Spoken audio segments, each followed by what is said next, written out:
Bienvenue sur votre chaîne préférée Akhbar El Bled. Le Maroc envisage d'installer le premier téléphérique au pays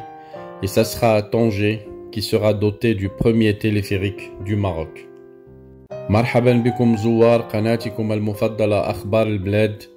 سنتحدث هذا المساء عن إحداث أول تلفريك بالمغرب وسيكون بمدينة طنجة وسيكلف 240 مليون درهم.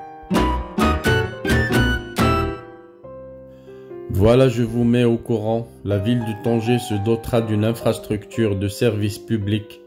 de transport collectif urbain par téléphérique, premier du genre au Maroc.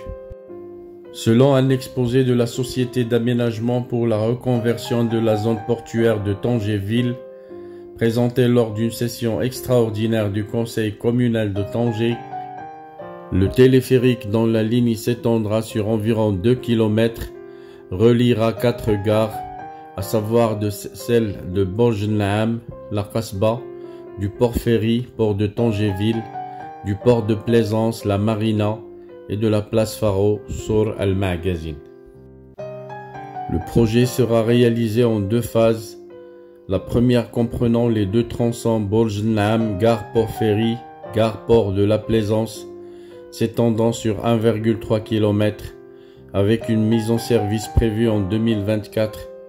tandis que la deuxième concerne le tronçon gare port de Plaisance, gare place Faro, 700 mètres, avec une capacité globale de 2000 passagers par heure. Il s'agit d'une installation symbolique et moderne qui s'inscrit dans le cadre du projet royal de reconversion de la zone portuaire de la ville de Tanger, a indiqué Mohamed Ouanaya, président directeur général de la SAPT, notant que cette installation permettra de positionner Tanger comme une des plus grandes villes touristiques dans la rive nord de la Méditerranée, d'autant plus que la géographie de Tanger est propice à la création d'un téléphérique. Ce téléphérique sera le premier du genre au Maroc, a-t-il ajouté, faisant savoir que la SAPT a fait appel à des bureaux d'expertise internationaux spécialisés dans ce type de projet et à des bureaux de conseil juridique, afin de déterminer les composantes du projet ainsi que le mode de gestion et d'entretien à adopter pour ce service de transport public. Le mode de la gestion déléguée a été choisi pour ce téléphérique, suivant un contrat qui préserve les droits de l'ensemble des parties prenantes du projet, a précisé Ouanaya, expliquant que le tarif de ce service sera aligné avec les tarifs en vigueur au niveau international, voire plus bas. Pour sa part, le directeur technique de la SAPT, Driss Ben Abed, a indiqué que la première phase du projet de téléphérique nécessitera une enveloppe budgétaire de 240 millions de dirhams avec une capacité de 1000 passagers par heure, ajoutant que cette phase comprendra des cabines permettant de transporter 10 personnes pour un trajet d'environ 7 minutes. Un appel d'offres international sera lancé pour choisir la société qui se chargera de la réalisation et de la gestion du projet durant 30 ans, a-t-il fait savoir, précisant que cet appel d'offres comprend notamment les études, les équipements et la mise en service du système, en plus de la gestion et de l'entretien des composants du projet. Le Conseil communal de Tanger a ainsi approuvé à l'unanimité des membres présents lors de cette session extraordinaire la création du service public de transport collectif urbain par téléphérique et le mode de gestion délégué, ainsi que le cahier de charges y afférent en plus d'une convention de partenariat en vertu de laquelle le Conseil communal confère à la SAPT la prérogative d'engager les démarches nécessaires à la réalisation du projet. Selon cette convention, le projet du téléphérique a pour vocation de positionner Tanger comme une destination touristique d'excellence et de référence en faisant de la zone portuaire de Tanger-Ville un centre d'attraction ouvert à tous et en dotant la ville d'une infrastructure de transport offrant une vue panoramique sur le détroit et la cité. Le projet du téléphérique s'inscrit également dans une démarche de développement durable, mobilité verte et d'animation touristique de la ville de Tanger. إذا تتجه مدينة طنجة لإحداث مرفق للنقل الجماعي بواسطة العربات المعلقة تيليفريك، والذي سيكون الأول من نوعه بالمغرب. وحسب عرض لشركة تهيئة ميناء طنجة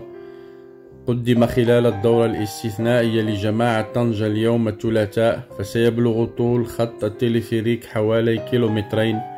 وسيتوفر على 4 محطات تقع ببرج النعام القصبة، والمحطة البحرية ميناء طنجة المدينة، والميناء الترفيهي مارينا، وساحة فارو سور المعجازين. وسيتم إنجاز المشروع على شطرين، حيث سيربط الشطر الأول بين برج النعام والميناء الترفيهي مرورا بالمحطة البحرية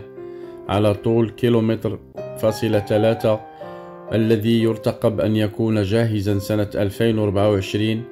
فيما سيربط الشطر الثاني 700 متر بين المارينا وساحة فارو سور المعجازين، على أن تبلغ الطاقة الإجمالية للشطرين نقل 2000 شخص في الساعة. وأشار مدير شركة تهيئة ميناء طنجة المدينة محمد وعناية أن الأمر يتعلق بمنشأة رمزية وحديثة تندرج ضمن المشروع الملكي لإعادة توظيف منطقة ميناء طنجة المدينة، ومن شأنها أن ترتقي بالمدينة طنجة إلى كبريات المدن السياحية في الضفة الشمالية للبحر المتوسط، مبرزا أن جغرافية مدينة طنجة تعتبر ملائمة لإحداث نظام النقل بالعربات المعلقة. واعتبر أن الأمر يتعلق بأول تلفريك بالمغرب، مبرزا أن الشركة لجأت إلى مكاتب خبرة دولية متخصصة في هذا النوع من المشاريع ومكاتب استشارة قانونية لتحديث مكونات المشروع ونمط تسييره وتدبيره وصيانته باعتباره مرفقا للنقل العام. وأبرز وعناية أنه تم اختيار نمط التدبير المفوض وفق عقد متوازن يحفظ حقوق الأطراف المتداخلة في المشروع، موضحا أن أسعار هذه الخدمة ستكون في حدود أو أقل من الأسعار المعمول بها عالميا. من جانبه أكد المدير التقني بشركة تهيئة ميناء طنجة المدينة إدريس بن عباد أن الشطر الأول للتلفريك الذي يعتبر نظام نقل حضاري وسياحي سيتطلب غلافا ماليا بقيمة تصل إلى 240 مليون درهم، على أن تصل طاقته الاستيعابية إلى نقل 1000 شخص في الساعة، مبرزا أنه سيضم 9 أعمدة وعربات قادرة على نقل 10 أشخاص خلال رحلة تلاهي 7 دقائق. وأضاف أنه سيتم إطلاق طلب عروض دولي لاختيار شركة ستقوم بإنجاز وتسيير المشروع لمدة 30 سنة، موضحا أن طلب العروض يشمل أيضا الدراسات والتجهيزات والنقل والمؤازرة وتشغيل المنظومة وتدبير وصيانة مكونات المشروع. وفي هذا السياق صادق مجلس جماعة طنجة بالإجماع خلال الدورة الاستثنائية على إحداث مرفق النقل الحضري الجماعي بواسطة العربات المعلقة، وعلى نمط تسييره في إطار التدبير المفوض، وعلى دفتر الشروط والتحملات الخاصة بالتدبير المفوض، وعلى اتفاقية شراكة يخول المجلس بموجبها لشركة تهيئة ميناء طنجة القيام بالإجراءات المسطرية لإنجاز المشروع. وحسب نص الاتفاقية يعتبر مشروع التلفريك جزءا من مشروع إعادة توظيف المنطقة المينائية لضمان موقع لمدينة طنجة كوجهة سياحية مرجعية، عبر جعل المنطقة المينائية مركزا للجذب السياحي، وتمكين طنجة من التوفر على نظام نقل يتيح رؤية بانورامية على المدينة ومضيق جبل طارق.